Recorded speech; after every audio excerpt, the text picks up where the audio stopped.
Հայաստանի քաղաքացի Իշխան Վերդյանը դիմել է Ադրբեջանի իշխանություններին իրեն քաղաքական ապաստան տալու խնդրանքով։ Նա ասել է, որ ցանկանում է տեղափոխվել Բաքու ու այնտեղ հաստատվել։ Թեմայի շուրջ կզրուցենք Արտյոմ Երկանյանի հետ։ Արտյոմ, ինչ է հայտնի այդ անձի մասին, ինչով է նա բացատրում իր այդ արարքը։ Այդ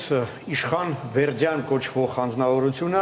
Իլհամ Ալիևին դիմել է նամակով, որում խնդրում է իրեն քաղաքական ապաստան տալ, պատճառաբանելով, որ Հայաստանում նրան հալածանքի են ենթարկում այն բանի համար, որ նա հայտարարել է, որ Լեռնային Ղարաբաղը ադրբեջանական տարածք է, եւ որ դրա համար նրան Հայաստանում պատրաստվում են ցմահ ազատազրկման դատապարտել։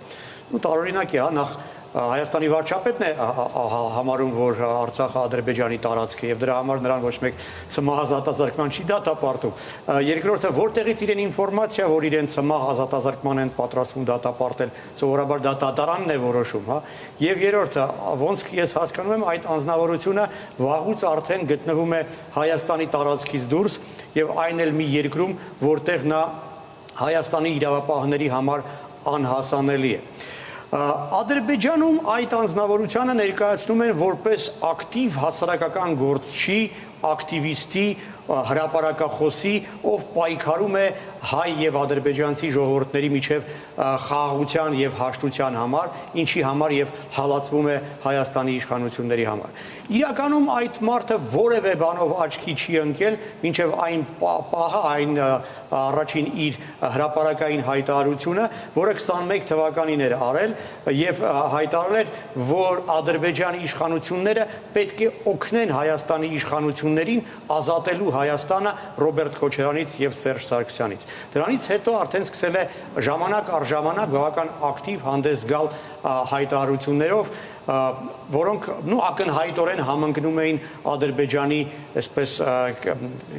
տեղեկատվական պայքարի այդ առասպելներով, հա։ Ես թերթել եմ նրա սոցցանցերի էջերը, օրինակ 23 թվականի հուլիսին նա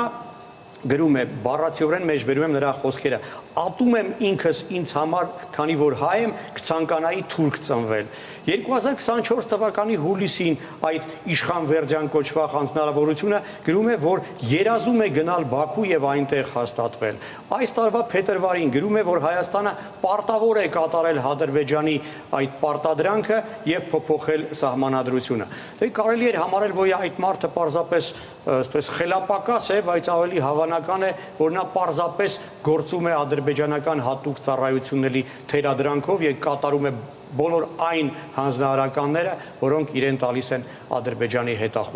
հետախույզները։ Իսկ ճիշտ եմ հասկանում, որ այդ անձը Հայաստանի հատուկ ծառայությունների ուշադրության շրջանակներում է եղել։ Հայաստանի գլխավոր դատախազության տեղեկություններով նա Ադրբեջանի հետախուզական մարմինների կողմից հավաքագրվել է դեռևս 2017 թվականին, բայց տարօրինակը այն է, որ նրան հնարավորություն էին տվել լքելու Հայաստանի տարածքը։ Նրա դեմ քրեական գործը հարուցվել էր միայն 22 թվականի օգոստոսի 12-ին, մեկ տարի անց այն բանից հետո, երբ նա տեղափոխվել էր Թուրքիա եւ հաստատվել էր Ստամբուլում։ Որքան ես հասկացա, նա այժմ էլ շարունակում է ապրել Ստամբուլում, ուր աշխատում է ֆաբրիկաներից մեկում որպես բանվոր։ Նույն այդ իմ հիշատակած քրեական գործի շրջանակներում նույն մեղադրանքն է ներկայացվել, այսինքն լրտեսություն եւ Հայաստանի պետության դեմ հանցավոր գործողություններ, ոմն Վահե Ղամբարյանին, ով կապ էր հաստատել, կապ էր պահպանում Ադրբեջանի հետախուզության հետ Թբիլիսիում Ադրբեջանի դեսպանության միջոցով։ Այդ անձը նույնպես 22 թվականին լքել էր Հայաստանի տարածքը եւ Վրաստանի տարածքով տեղափոխվել մեկ այլ երկիր, հայտնի չէ թե որտեղ, եւ այժմ նրա գտնվելու վայրը հայտնի չէ, միայն հայտնի է, որ նա հայտարարել է, որ այլևս Հայաստանի քաղաքացի չի հանդիսանում։ Ի տարբերություն Վահե Ղամբարյանի, Իշխան Վերդյանը հակառակը վերջին 2 տարվա ընթացքում շատ ակտիվ կեցվածք է ցուցաբերել, շատ ակտիվ հայտարարություններով է հանդես գալիս, սիրով հարցազրույց է տալիս ադրբեջանական լրատվամիջոցներին եւ քարոզչամիջոցներին, ներկայացնելով բոլոր այն տեղեկատվական առասպելները, որոնք ադրբեջանական մամուլն է Հայաստանի դեմ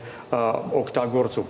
2022 թվականի հուլիսին Վերդյանը հայտարարել էր, որ ոչ մի անօրինական բան Հայաստանի դեմ չի կատարել եւ որ պատրաստվում է վերադառնալ Երևան ու ապացուցել, որ հանցագործ չէ։ Բնական է, որ Հայաստան չի վերադարձել, փոխարենը դիմել է Ադրբեջանի իշխանություններին խնդրելով քաղաքական ապաստան, այն դեպքում, երբ գտնվելով Թուրքիայում, բնական է, որ անհասանելի է Հայաստանի իրավապահների համար եւ ոչինչ իրեն Թուրքիայում սպառնալ չէր կարող։ Պարզապես ադրբեջանցի իր պատվիրատուներին այժմ հարմար էր իրան հենց այսպես օգտագործել, որպես Հայաստանի դեմ քարոզչական պատերազմի գործիք։ Արտեմ, իսկ ինչ է սպասվում այս մարդուն։ Ես վստահ եմ, որ նրան օգտագործելուց հետո Ադրբեջանի հատուկ ծառայությունները նրա հետ կվարվեն հենց այնպես, ինչպես վարվել են այլ հայազգի մարդկանց հետ, որոնց նույնպես օգտագործել են, որից հետո պարզապես դեն են նետել։ Եվ այդ իմաստով վառ օրինակն է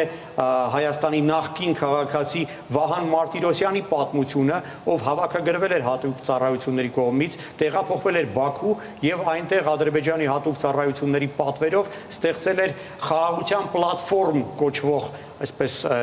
կազմակերպությունը, որը իբրև թե համախմբում էր պրոադրբեջանական հայերին, ովքեր ապրում էին տարբեր երկրներում։ Տարիներ անց Վահան Մարտիրոսյանին հաջողվեց լքել Ադրբեջանը եւ տեղափոխվելով այլ երրորդ երկիր, նա բացահայտեց, թե ինչ է իրականում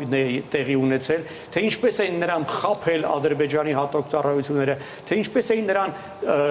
ճնշում էին գործադրում նրա դեմ եւ թե իրականում ինչ էր ներկայացնում այդ խաղաղության պլատֆորմ կոչվածը։ Մարտիրոսյանը խոստովանել էր, որ բոլոր մարդիկ այն իբրև թե հայերը, որոնք ներկայանում էին այդ պլատֆորմի անդամ, կամ իրականում գոյություն չեն ունեցել, կամ իրականում հայեր չեն եղել։ Օրինակ հիշատակում է, որ Աննա Սինանյան ակտիվ հիշատակվում էր այդ կնոջ անունը, որը իբրև թե Միացյալ Նահանգներում էր ապրում։ Մարտիրոսյանը խոստովանում է, որ այդ մարդուն հորինել են, այդպիսի մարդ գոյություն չի ունեցել։ Կամ Արամ Կարապետյան անունով ներկայացնող անձնավորությունը իրականում եղել է ոչ թե հայ, այլ ուկրաինացի, եւ որ իր իրական անունը եղել է Եվգենի Ռագաչկոն։ Այսինքն ես վստահ եմ, որ Վերդյանի հետ կվարվեն հենց այնպես, ինչպես ժամանակին վարվել էին Մարտիրոսյանի հետ, իսկ թե ինչ կլինի նրա հետ հետո, կարող եմ միայն կռահել։ Շնորհակալություն, Արտեմ։